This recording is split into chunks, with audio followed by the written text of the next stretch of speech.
Hello बच्चों, let's the question. कह रहा है कि सेशन में कि paranitrophenol has high pK in comparison to orthonitrophenol. तो बेटा पैरानाइट्रोफिनोल ऑर्थोनाइट्रोफिनोल होते क्या बात ये पता होना चाहिए बेटा।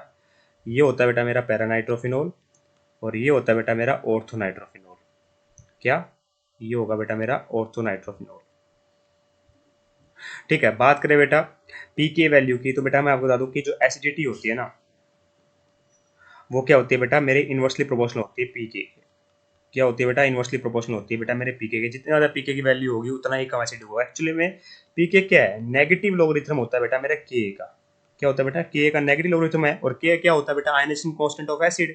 तो आयनेशन कांस्टेंट बढ़ेगा तो एसिडिटी बढ़ेगी, पर पीके बढ़ेगा तो एसिडिटी कम होगी। ठीक है, अब बात करें दोनों में ज्यादा पीके वैल्यू किसकी होगी। जो ज्यादा पीके वैल्यू है उसकी होगी बेटा जो जो जो मेरा कम एसिडिक होगा। ठीक है, तो मैं आपको बता दूं कि जैसे एसिडिटी का मतलब क्या है, पॉजिटिव आयन को रिलीज करना। ठीक है, तो जैसे ऑर्थोनाइट्रोफिनोल है बेटा, तो ऑर्थोनाइट्रोफिनोल में होता है क्या बेटा, ये फटाफट से इसके साथ हाइड्रोजन बॉन्डिंग कर लेता है। क्या कर लेता है बेटा, इस तरीके से हाइड्रोजन बॉन्डिंग कर लेता है। तो ये हाइड्रोजन बॉन्डिंग के कारण बेटा ये जो H पॉजिटिव आयन है ना, जल्दी से रिलीज नहीं हो पाता। क्या ये H पॉजिटिव आयन रिलीज नहीं हो पाता, तो इस कारण से बेटा इसकी एसिडिटी कम हो जाती है एज कंपेयर टू पैरानाइट्रोफिनोल। ठीक है, पैरानाइट्रोफोल में क्या होगा बेटा, यहाँ पे ये कौन सी हाइड्रोजन बॉन्डिंग है, ये इंट्रामोलिकुलर हाइड्रोजन बॉन्डिंग है।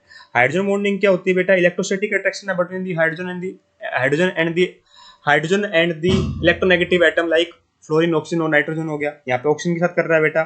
ठीक है, और इसमें क्या सी होती है बेटा, इंट्रामोलिकुलर हाइड्रोजन बॉन्डिंग होगी ना, तो बेटा यहाँ पे चिलीसिन टाइप हो जाता है। और इसमें क्या होगा बेटा, मेरा पैरानाइट्रोफिनोल है।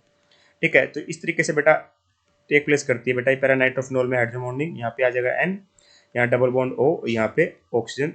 ठीक है, इस तरीके से बेटा मेरा ये हाइड्रोजन बॉन्डिंग होती है, दैट इज इंटरमोलिकुलर। ठीक है, तो इसमें क्या होता है बेटा, ये H पॉजिटिव आयन को रिलीज नहीं करने देता, उससे पहले इंट्रामोलिकुलर हाइड्रोजन बॉन्डिंग कर देता है, फटाफट हो जाती है बेटा। इस कारण से बेटा इसकी एसिडिटी कम होती है। किसकी बेटा, मेरे ऑर्थोनाइट्रोफिनोल की एसिडिटी कम होती है, तो इसका पीके वैल्यू क्या होगी, हाई होगी। इसका हाई पीके होता है एज कंपेयर टू मेरे पैरानाइट्रोफिनोल। तो यहाँ उल्टा लिख रखा है, इसका मतलब स्टेटमेंट हमारी इनकरेक्ट है। सेकंड कहता है कि ऑर्थोनाइट्रोफिनोल हैज इंटरमोलिकुलर। देखो मैंने अभी आपको बताया इंटर नहीं बेटा, इंट्रा होती है। इंटर तो बेटा किस में होती है, मेरी पैरानाइट्रोफिनोल में होती है। इंट्रा मतलब with in the same molecule. Inter मतलब सेम सेम कंपाउंड के दो डिफरेंट मॉलिक्यूल, मतलब सेम कंपाउंड के दो मॉलिक्यूल, या फिर दो डिफरेंट मॉलिक्यूल आपस में, दो डिफरेंट कंपाउंड के उनके बीच में हो रही हो। तो यहाँ पे बेटा इंट्रा हो रही है, तो ऑर्थोनाइट्रोफिनोल में बेटा इंट्रा होती है, पैरानाइट्रोफिनोल में इंटर होती है। तो इस दोनों स्टेटमेंट हमारी इनकरेक्ट लिखी हुई है। तो दोनों करेक्ट है, तो बेटा दोनों करेक्ट, दोनों ही इनकरेक्ट है। ठीक है, तो ऑप्शन नंबर 1 और 2 तो बेटा ये वैसे ही आउट हो गए, दोनों ही इनकरेक्ट है। तो ऑप्शन नंबर 4 परफेक्टली करेक्ट हो जाएगा। I hope you understand the answer. Thank you so much. Both A and R are incorrect. Thank you so much.